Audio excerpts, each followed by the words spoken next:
B Ed এর NCT approve সার্টিফিকেটে current year নেই, অর্থাৎ আমি যে ইয়ারে পাস আউট হয়েছি সেই ইয়ার নেই, প্রিভিয়াস কোনো ইয়ারের সেখানে এনসিটি অ্যাপ্রুভ কপি কলেজ থেকে দিয়েছে।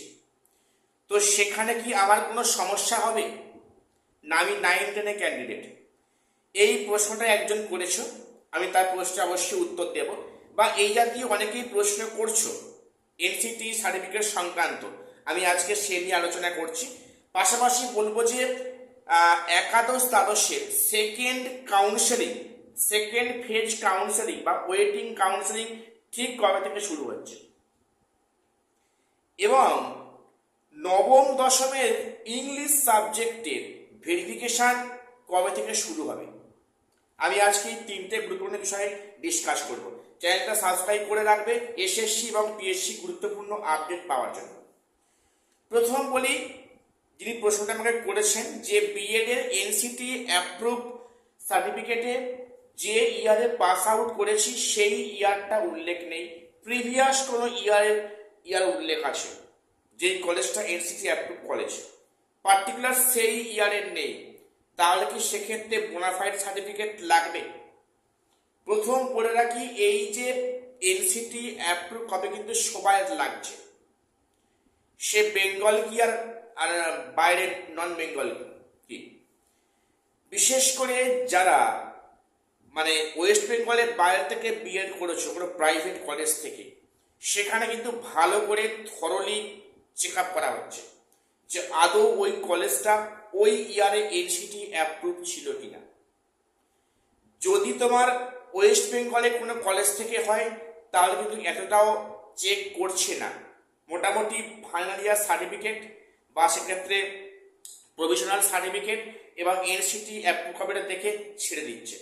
অর্থাৎ যারা ওয়েস্ট বেঙ্গলের মধ্যে কোনো কলেজ থেকে বিএড করেছো সেক্ষেত্রে এত কড়াকড়ি নেই, এক্ষেত্রে কিন্তু পাসিং ইয়ারের অ্যাপ্রুভ কপি না থাকলেও কোনো সমস্যা হচ্ছে না, কিছু বলছে না।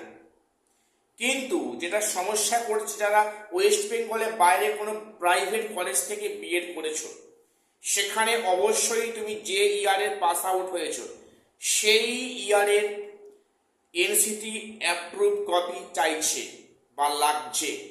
কাজেই যারা এমনটি আছে যে ওয়েস্ট বেঙ্গলের বাইরে থেকে বিএড করেছো, এরকম অনেকেই আছে, অসংখ্য আছে। আমার ফ্রেন্ড সার্কেলে একাধিকজন আছে যারা অন্য স্টেট থেকে বিএড করেছে, তাদের কিন্তু প্রত্যেকের সেই পাসিং ইয়ারের এনসিটি অ্যাপ্রুভ কপি লাগবে, না হলে পরে সমস্যা হচ্ছে।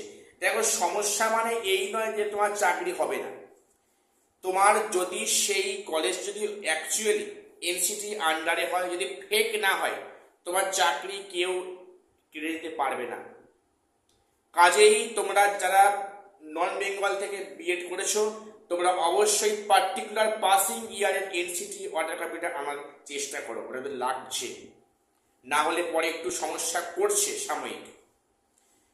আর যারা ওয়েস্ট বেঙ্গলের মধ্যে আছে তাদের কোনো সমস্যা নেই, তাদের কিন্তু যে কোনো ইয়ারের এনসিটি অর্ডার কপি লাগলে কিন্তু হবে।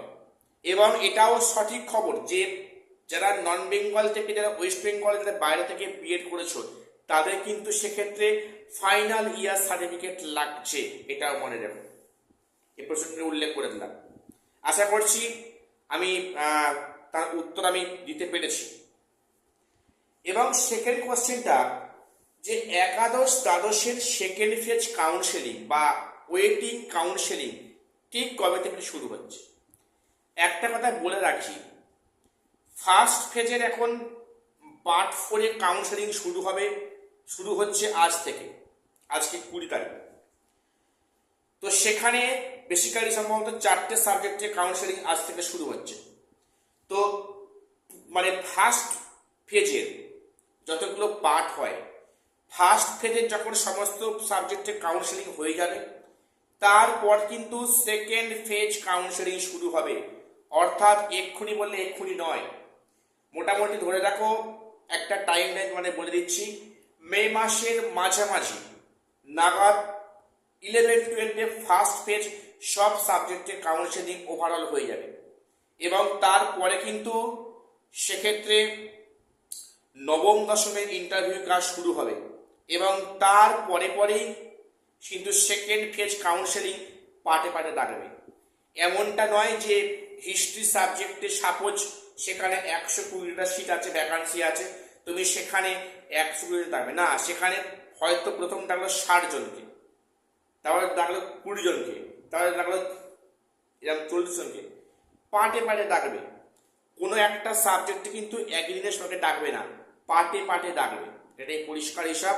এবং যেহেতু এখানে এক্সপায়ারি অফ প্যানেল হতে এখন 1 বছর বাকি আছে, কাজেই সেক্ষেত্রে এই যা করা কিন্তু এই 1 ইয়ারের মধ্যে করতে হবে, এটাই মানে পরিষ্কার হিসাব। কাজেই একাদশ দ্বাদশের সেকেন্ড ফেজ কাউন্সেলিং হবে, ফার্স্ট ফেজ কাউন্সেলিং শেষ হওয়ার পর কিন্তু সেকেন্ড ফেজের ডাক পাওয়া শুরু হবে, এবং সেটা মোটামুটি হতে অ্যাটলিস্ট মে মাসের মাঝখানে বা মাঝামাঝি, ওটা আরো পরে হতে পারে বলা যাচ্ছে। এরপরে যে বিষয়টা আমি প্রশ্নটা একদম করেছো, সম্ভবত গতকাল করেছো, যে নবম দশমের ইংলিশ সাবজেক্টের স্যার ভেরিফিকেশন কবে থেকে শুরু হচ্ছে। দেখো আমি একটা কথা বলি, তো আমি আমার সত্যি কোনো মানে সূত্র সে অর্থে নেই, আমি বিভিন্ন সিনিয়রদের কাছ থেকে যা পরামর্শ পাই বা আমি যেটুকু পাই তোমাদের সামনে চেষ্টা করি আনার। আমাকে অনেকে বলো যে আপনি এত ঘন্টায় ঘন্টায় ভিডিও দেন কেন, ভিউজ পাওয়ার জন্য। দেখ আমি তাদের উদ্দেশ্যে বলি যে আমি যখন কোনো আপডেট পাই বিভিন্ন মাধ্যম থেকে, কি ফেসবুক, কি ইনস্টাগ্রাম, কি ইউটিউব, কি হোয়াটসঅ্যাপ কোনো গ্রুপ, আমি সেই খবরটা তোমাদের সামনে আনার চেষ্টা করি, ঠিক আছে? কাজেই যদি কারো কোনো সমস্যা হয়ে থাকে আমি তার জন্য আন্তরিকভাবে দুঃখিত। তো এবারে বলি যে নবম দশমের ইংলিশ সাবজেক্টে কাউন্সেলিং কবে থেকে ভেরিফিকেশন কবে থেকে শুরু হবে, এর প্রশ্নে একটা কথা বলে রাখি। আমি যেটা শুনলাম যে সেটা হচ্ছে কি ইংলিশ সাবজেক্টের ভেরিফিকেশন সবার শেষে হচ্ছে। মন দিয়ে শুনে রাখো, নবম দশমের ইংলিশ সাবজেক্টের ভেরিফিকেশন সবার শেষে শুরু হবে। কেন কারণটা বলতে পারছি না, বাট এটাই আমি শুনলাম। মোটামুটি ধরে রাখো নবম দশমের ইংলিশ সাবজেক্টে কাউন্সেলিং হতে হতে কিন্তু প্রায় মে মাসের শেষ নাগাদ চলে যাবে, এমনটা সম্ভব। কি হয়তো মে মাসে হয়তো থার্ড উইক হতে পারে, থার্ড উইক মেবি হতে পারে। তো সেক্ষেত্রে কিন্তু মোটামুটি সবার শেষে ইংলিশ মানে ভেরিফিকেশনটা হবে, যেটা আমার কাছে খবর আছে। তারা সেটা নাও হতে পারে, সেটা আমি মানে শিওরলি বলতে পারবো না, যেটা হবেই। আমি যে খবরটা পেলাম যে ইংলিশে কিন্তু ভেরিফিকেশনের কাজ সবার শেষে হবে 9-10 এবং সমস্ত সাবজেক্টের ভেরিফিকেশনের কাজ শেষ হলে তবে কিন্তু 9-10 ইন্টারভিউ কাজ শুরু হবে। সেটা হতে হতে মোটামুটি মে মাসের মাঝামাঝি বা সেটা মে মাসের থার্ড উইকও হতে পারে, আবার তারপরেও হতে পারে। এটুকুই আপডেট দেওয়ার জন্য চ্যানেলটা সাবস্ক্রাইব করে রাখবে এসএসসি পিএসসি গুরুত্বপূর্ণ আপডেট পাওয়ার জন্য। আর শেষ করলাম, দেখা হচ্ছে পরে কোনো ভিডিওতে।